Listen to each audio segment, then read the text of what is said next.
25 rumah semi permanen di Desa Kota Daru 2 dan Pinang Jaya Ogan Ilir rata dengan tanah akibat diterjang angin puting beliung. Dalam kejadian ini mengakibatkan juga satu korban dilarikan ke RSUD Kayu Agung lantaran tertimpa bangunan rumah.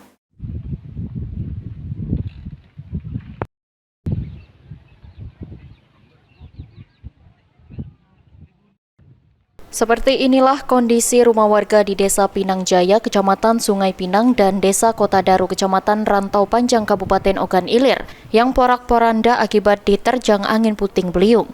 Kejadian yang terjadi pada Kamis petang terjadi saat warga sedang ada dalam rumah, dan dengan cepat angin bertiup cukup kencang berputar dari arah utara menghantam rumah warga yang terbuat dari kayu sehingga meratakan bangunan. Beruntung peristiwa itu tidak memakan korban jiwa, namun ada satu pemilik rumah terpaksa dilarikan ke rumah sakit Kayu Agung karena kepalanya tertimpa bangunan rumah.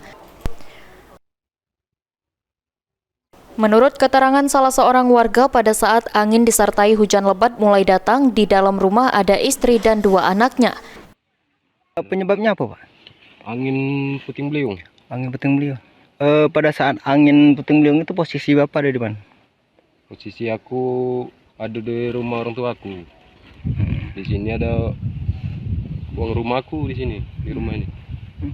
Pada saat rumah roboh menimpa istri Bapak. Hampir. Ini desa apa, Pak? Kota Daru 2. Kota Daru 2. Bapak, dengan adanya rumah Bapak roboh ini, Bapak ngungsi ke mana? Saya mengungsi di dekat sinilah, dekat rumah orang tua saya. Oh, harapan ke pemerintah gimana, Pak? Dengan kondisi ini? Supaya segera dapat bantuan. Tercatat ada 25 rumah warga di 2 kecamatan tersebut rusak akibat terjangan angin. 12 rumah di Desa Pinang Jaya, Kecamatan Sungai Pinang, 13 rumah di Desa Kota Daru, Kecamatan Rantau Panjang, Kabupaten Ogan Ilir.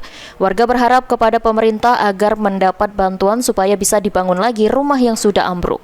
Ahmad Romawi, PAL TV.